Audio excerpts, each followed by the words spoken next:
High, আমার নাম প্রিয়াঙ্কা বাকিরা। আমি একজন অ্যাস্ট্রোলজার, নিউরোলজি, বাস্তু অ্যান্ড ট্যারো কার্ড রিডার।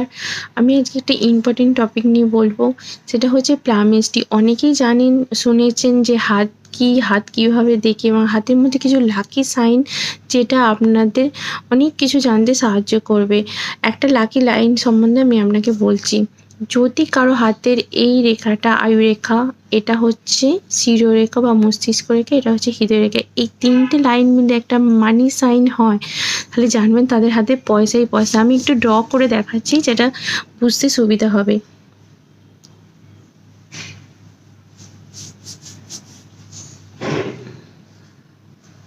এরকম যদি এম সাইন হয় কারো, মানে হাতে কোনো এম সাইন হচ্ছে, পুরো মানি সাইন হচ্ছে, তখন দেখবেন তাদের হাতে পয়সায় পয়সা হয়, এই সাইনটা